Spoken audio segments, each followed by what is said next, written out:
Ladies and gentlemen, thank you very much for coming to my seminar on video editing. Before we get started, real quick, just helps if I know how you guys are editing your videos. I use DaVinci Resolve. I use Adobe Premiere. I use Final Cut on the iPad. Look, I am all for this possible future where tablets are the predominant choice of creatives in the industry. Especially this modular design. It's really cool. The chill on the couch, watch some videos, smack it into a keyboard, get some work done, plug it into the monitor, see your work on the big screen. It's a really cool concept, and I think people get really excited for it. They're just not quite executing on that vision. The iPad is today what it always was. It's this device that's supposed to slot right in the middle of phones and laptops. And at the time it was perfect because phones used to have really small screens and laptops used to be really big, bulky, and heavy to carry around.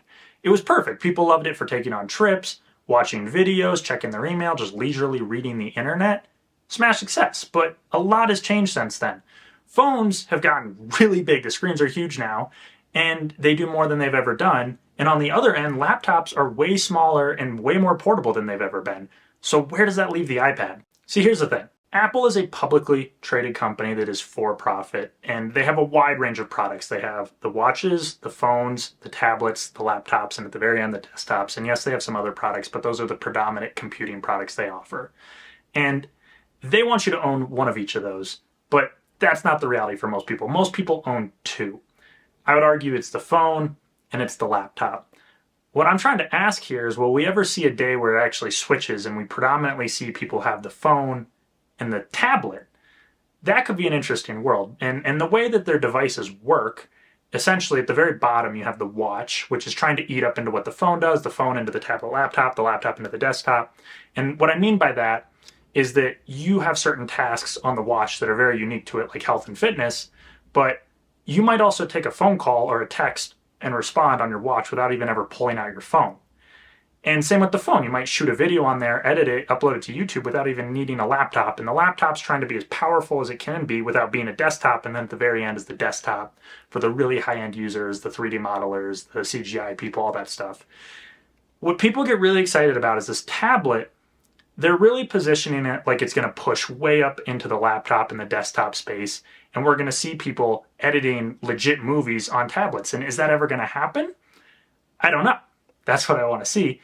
And with another Apple event, I am scared we're stuck in this vicious cycle that's been endured since the Pro moniker has been put on the iPad name, which is Apple promises this is a magical device that's going to cover the needs of creatives and casuals alike.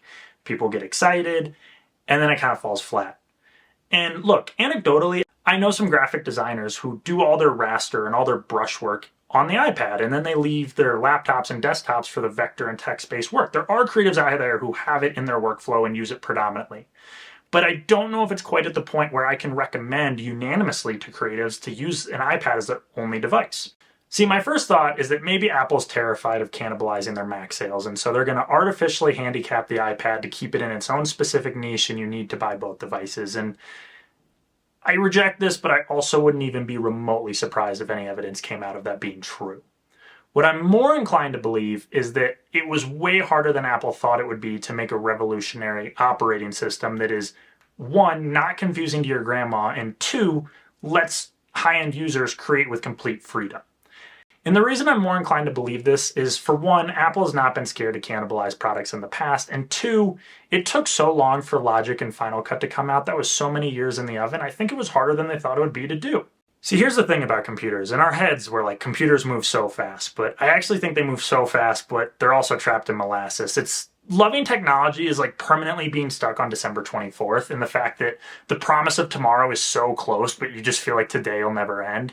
And I think that's the thing with tablets. I think we can really see this future where tablets take over, and we keep seeing that tomorrow, and then it's just not true. And I think this is our fault and their fault, and the fact that we always want a new shiny thing to own and purchase and use, and they always want to sell us a new thing. And then it makes this weird situation where they're always trying to convince us that they've moved the needle way further than they have. Okay, so having this video in mind for a while, I have made a very conscious effort to use an iPad for the last couple weeks as much as I humanly can. Every time I've even had like a remote excuse to do so, I've been on the iPad trying to do stuff. And stuff I normally do, like photography, but I've also tried to branch off into drawing, vector, a little bit of video editing, music production. And this is where I say, I really only have the authority to speak on photography. Everything else, please take it with a grain of salt. But I just want to give you my biggest pro to using the iPad, my biggest con, give you a little bit of nuance, and then after that, say where I think the iPad will go and maybe play a little devil's advocate. Okay, so the first big pro is that it is fun to use. The iPad is just straight up fun to use. And maybe that is the novelty of it because I haven't really predominantly used an iPad in a couple of years. It's just a lot of fun. And because of that, it actually got me out of my comfort zone. So I actually really had a good time with the music production. Maybe, who knows, maybe it's not too late to get my SoundCloud rapper career going. And especially drawing. I've actually really fallen in love with like doing a sketch that'll never see the light of day, like as I wind down at the end of the night. And that's what I think the iPad does really well, is it's really approachable and it's really streamlined. And for one, the operating system itself, and not all, but most of the apps are very streamlined and easy to use. And that's the thing, is stuff that I actually have only ever dabbled in. It felt really fun to get lost in it and just make stuff and have a good time. But that's where I'm going to lead into my biggest con, is that I actually didn't have a good time with photography. And I'll explain it, but when I kept the iPad light and fun, I had a great time. When I tried to do really tedious stuff and stuff I really cared about, I found myself typically getting frustrated.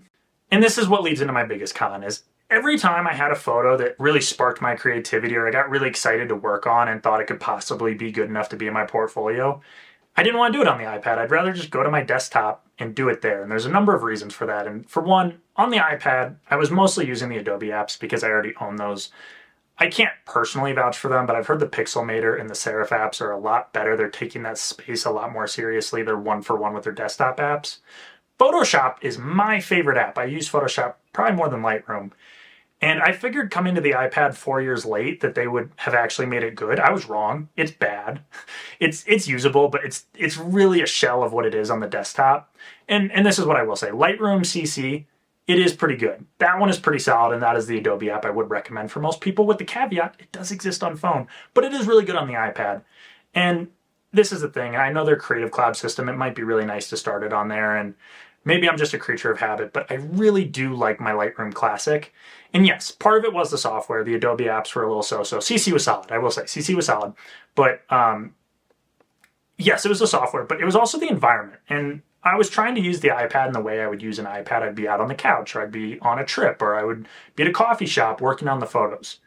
And I just wouldn't feel very confident in the fact that typically when I do photos, I actually shut all the lights off in here, and I have a very color-controlled room. It's very dark. And I do this to ensure that my colors, my lighting is as consistent as I can humanly manage on all screens, on all devices, as well as if I print it out, it's going to look good. Yes, I'm a little bit of a weirdo. I know most people don't do that. And yes, I could use my iPad in here in those stable conditions, but if I'm sitting here, I'd rather just not do that. I'd rather use my computer. And maybe, I should say, hey, I should lock myself in on the iPad. I should have to use the iPad. And that'll be a video for another day when I got all my time to really work on this, because I don't got time to waste. My time's at a premium. And I don't mean that as someone, I don't mean that like I'm special. Who in this world has time to waste? If you're a really serious photographer, you should probably just buy a traditional Mac or PC. It's just got the best workflow for, providing photos to clients and getting a lot of photos out the door really quickly. And this is where the onion really splits open on this argument, is we live in a world where the most hyped camera in years is this Fuji X100VI, I think they're at. The biggest selling feature of that camera is straight out of the camera is film preset photos. And that leads me to believe that most people aren't actually wanting to do a lot of editing on their phones. Most people, photography is a casual hobby. And to be honest with you, it's probably the best way to enjoy this craft. It's what I'd recommend to almost anyone. And for those people, I actually think the iPad has a pretty solid workflow. If you're someone where photography doesn't dominate your day-to-day, if you don't have interest in sitting in a dark room in Photoshop for hours on end trying to perfect photos, I actually think the iPad is very usable for 99% of people. Would I recommend it over a MacBook? I don't know. If there's other things about it you like, I could see the potential. There's a real usable workflow there. Anyone who's casual, or I'd even argue pretty aggressively semi-professional, I think the iPad has enough options there for you to make incredible art. The problem is that it's not just a question of whether or not you buy an iPad for photography, because there's a lot of other things that you're marrying when you buy this as your only device. And this is where I try and layer on the nuance, because there is a lot more to the question, can I edit photos on my iPad? Yes, you can. And yes, iPads are cool, but that cool modular design comes at a price, and that price is money. A high-end iPad Pro with adequate storage, a keyboard, and the pencil, you're in the price range of a really high-end MacBook Air or a pretty low to medium tier MacBook Pro. And for most people, they have to make every dollar count. They're not going to own both of those things. So you have to ask yourself, which one do you really want? The other big thing you have to consider is when you get an iPad as your only computing device, is you are marrying it for its best and its worst traits. And the biggest one is that iPad OS is just not very mature. Perfect example. Let's say you have all these wonderful photos, you're very excited about them, and you're ready to get your photo portfolio, you're ready to get your own website going. The options for making a website on the iPad are just straight up limited compared to what's on a traditional computer. And look, it has gotten better and it will continue to get better, but the thing about the iPad and its low age, its low maturity, is that more niche tasks are just going to be either jank, limited, or just straight up might not exist. Look, I say this first one as someone who sold tech to the general public for about 3 years, everything from your grandma to high-end professional power users. And this first one may or may not surprise you, but most people do not use their tech, their computers for very much at all. They are like checking their email and they're going on Facebook. iPad can already cover the needs of 99% of people already. But on the professional side, because they have so many high-end computers, you might be thinking, oh, they must love computers. And some do, but you'd be surprised. A lot don't. And they actually see them as a necessity for making their creative dreams a reality. And what the iPad does best is be a very easy-to-use, streamlined platform. And if they can just get some better professional apps on there and they can increase the capabilities of what these devices can do, I think they could actually sway a lot of creative people to coming to an easier-to-use platform. Look, I am always going to be for more options, not less options for creative people to make their dreams a reality. It would be good for everybody if the iPad was an awesome option for creatives. And I started writing this, a few weeks ago, and I had minor fears, but I wasn't too concerned that Apple was going to release something where I was like, oh my God, I got to scrap the whole script. And it's mostly because the hardware has been solid for years. The hardware is really good. It has been good. If we get the question, can a creative own just a phone and just an iPad? It's not going to come now. It's going to come in June when they do the software release. There were two things from the hardware side, though, that I did find very promising. And the first, maybe not the most important, but the one that's going to be felt the most quickly, is that new pencil with the squeeze feature. And I say that because I think that's going to be as impactful as right-clicking on a mouse is. So many apps, so many interfaces are going to benefit from a new level of depth because of just an option to make a secondary input. And the second is the processor. And the processor is incredible every year, but what's most notable is how many AI accelerators they have on there. And no one's surprised. I'm not surprised, you're not surprised, you shouldn't be at least. There's going to be so many AI features coming down the pipeline this year, next year, and probably for the next forever. But there are some AI features in devices already, but I think they're going to become more and more numerous. I think in the very near future, I'm going to be able to go into Final Cut and say, hey, here's 20 clips. Can you please organize these in a rough timeline for me? And that just took out 80% of the tedious work I needed to do to make a video. And that's going to keep the iPad in its comfort zone, which is really streamlined work. And again, I don't think this is going to be the year that the iPad becomes the obvious choice, but I think we're going to see a pretty notable step. And this kind of builds off my last point, but not today, not tomorrow, but in my lifetime, I think there's going to be a time where artists don't actually do a lot of the heavy lifting slaving away. I think that we're going to make art from more a position of a curator. It's going to be like Iron Man where he's with Jarvis in the workshop and he's like, hey, pull this up, do that, do this, do this. And he's like slapping it all together. That's what I think art's going to become. And the fact that we can already kind of see the inklings of that. Like I said, like, hey, Adobe, please select the mask. Or if I want to do auto subtitles so that more people can watch my video, that's pretty easy to do. And I don't think you're a better artist out of principle if you force yourself to do everything by hand. But I do also get scared. I think that this is going to be abused, especially by brands who just see art as a means to an end, where they can take a photo and say, hey, edit this like insert famous photographer does, and they're going to rip off their style. And I don't know what can be done about that. And it does terrify me. But what does excite me is I think that there are a lot of talented, incredible artists who are going to be able to channel this in a very directed way. And it's going to put them in a position where it's going to accelerate how fast they can make art. And we're going to see a world where talented artists are going to be able to make more art than they've ever been able to make. In the same way that people can make more photos in Photoshop than they could in the darkroom just because of the physics of it.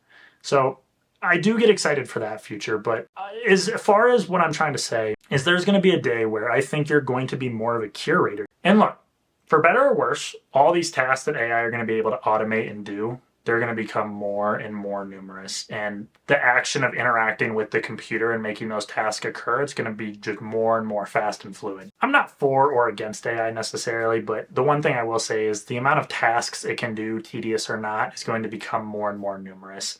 And that interaction is going to become faster and fluider. I think in the very near future, there'll be a day where the fastest way to use your computer is actually to verbally talk to it, where you'll say, hey, can you actually respond to my boss's email? Can you actually pull up this website and go to this part of it? Or just pull up this movie. I want to clip this for YouTube. And it's going to do it for you. And where I think the iPad will really fit in is because of that modular design, depending on what you ask it to do. Like if you ask it to write an email, you can slot it in and adjust the email, or you can take the pencil and make some markups, or you can come in and on your finger just on the couch and move the sliders. The iPad really does its best in these streamlined, easy tasks. And if AI can do most of the heavy lifting, I think it keeps the iPad in its comfort zone. Am I excited for this future? I don't know. Am I scared? Yeah. Look, this is the way I'd say. People abuse everything always, and that sucks. And I'm not looking forward to that. But I really can't stress it enough. I think the capacity and the tools, giving it to genuinely creative artists and people who have good intentions, I think it's going to let them go further than they've ever gone before. And that's a good thing. To circle around to my original thesis, could I ever recommend just a phone and a tablet to a creative person if that's, the only two devices they're going to own? And not today, no, I'm sorry. I wish I could. But the day where I think I really could, where I see it in the vision of the future, is I think that there's going to be a window where AI is incredibly powerful and VR, AR is not yet small and affordable yet. I think that there's a window for tablets to be the preferred choice. And I say that where if all the heavy lifting is done by the computer, I think that the best form factor is going to win out. Where if you don't have to do tedious tasks like move around icons or do this or that, I think comfort will win. And I will play a little devil's advocate against myself. Look, if all these incredible features come to the iPad, surely they're going to come to the Mac. And you know what? Maybe people will prefer the more traditional uses and the more traditional devices. Or maybe VR is going to become affordable really quick and it's, 4 years away. Who knows? I don't. But that is where I think that the iPad might jump up to make... It's the only place I can really envision the iPad making more sense to a MacBook to recommend generically across the board to everyone. If you do use an iPad to make all your creative stuff, you're killing it. Most important thing I can say in this video, actually, is that the least important part about making your art is the computer you made it on. I say that across the board. It does not matter. I'm sure someone's going to find some niche case where they made something weird with computer, whatever. That being said, I am excited and scared. And excited and scared. What do you think the future of computing is going to be? I've pretty much finished editing this video, about to upload it, realized I don't have an outro. So if you've made it this far, thank you very much. I really appreciate it. If you want to look at the photos I make, go to my website. My full portfolio is there. And if you're here on YouTube, I got more videos. Check them out. I appreciate it. Thanks.